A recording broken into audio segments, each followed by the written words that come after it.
오늘 우리가 보고 있는 말씀은 출애굽기 38장 말씀입니다. 오늘 본문에 보면 번제단과 물두멍 그리고 울타리 등등에 관한 말씀이 기록되어 있죠.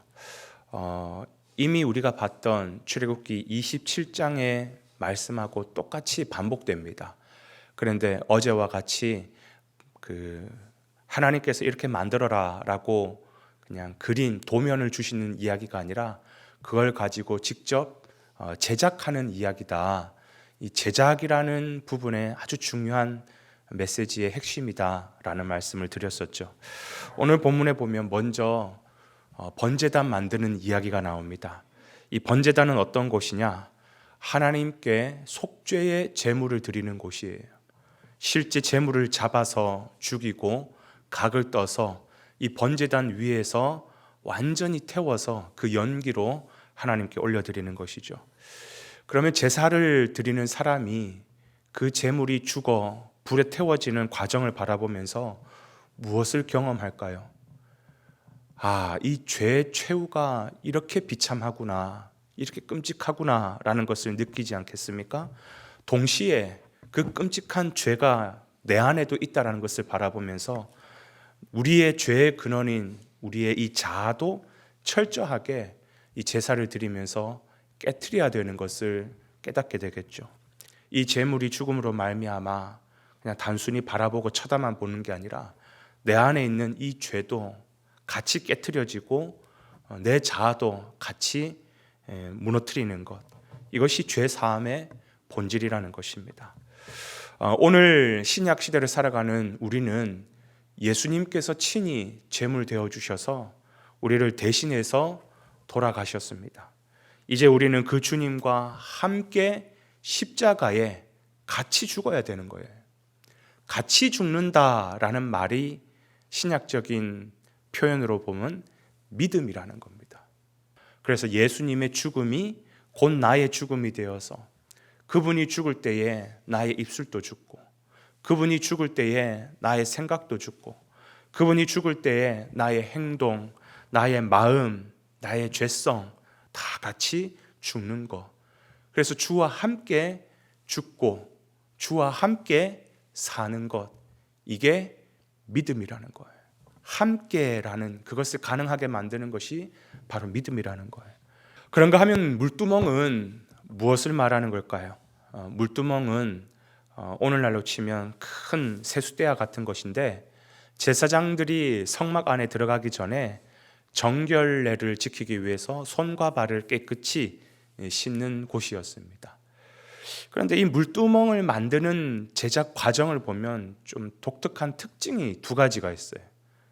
첫 번째는 뭐냐면, 이 물두멍은 무엇으로 만들었나 보니까요, 여인들의 놋 거울로 만들었다, 그렇게 얘기해요. 여러분, 사실 거울이라고 하는 것은 뭐예요? 내 외적인 치장과 외적인 아름다움, 내 외적인 것을 추구하여 결국은 정욕으로 끌려가는 도구가 거울인 것이거든요. 그걸 다 녹여라는 것입니다. 그걸 다 녹여가지고 물두멍을 만들어라. 물두멍이 뭔데요? 나를 하나님 앞에서 깨끗하게 만드는 거예요.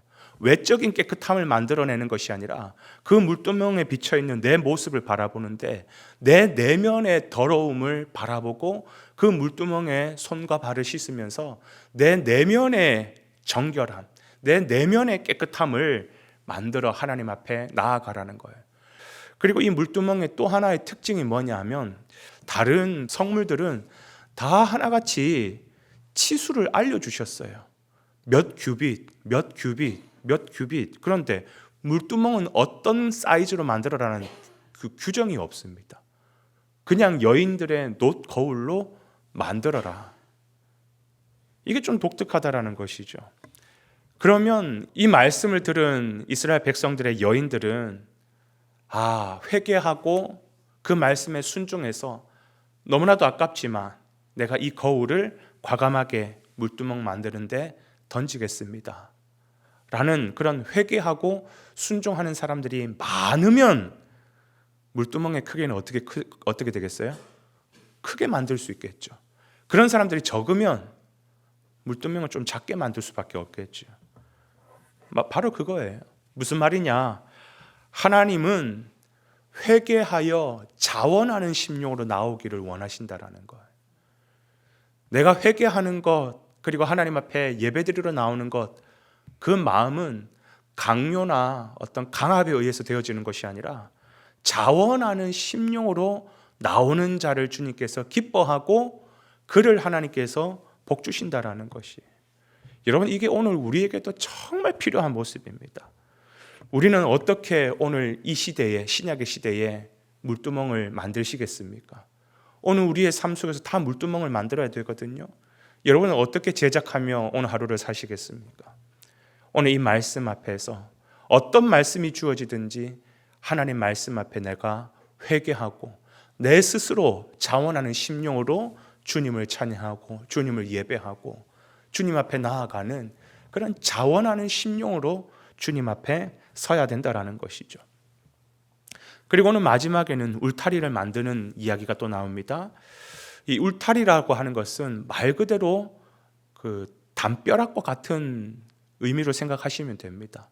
성막과 그 성막들을 완전 바깥 외부 환경과 구별되게 만들기 위해서 제일 바깥에다가 둘렀던 것이 그게 울타리예요, 울타리. 그러면서 광야 한복판에 있지만 이곳은 하나님이 임재하시는 거룩한 곳입니다. 거룩한 공간으로 구별을 하는 것이, 성막의 핵심은 구별입니다. 구별되지 아니하면 끝장나는 거예요. 그렇기 때문에 울타리는 오늘 신약 시대에서 뭘 의미하냐면 진리이신 예수 그리스도를 말하는 거예요. 교회 안에는 반드시 세상에 들어오면 안 됩니다. 우리가 이게 헷갈리는 게 뭐냐면 구별과 구분이에요. 우리는 세상과 구분지어서 살아서는 안 됩니다. 우리는 정체성이 어떠냐면 세상 속의 그리스도인이에요.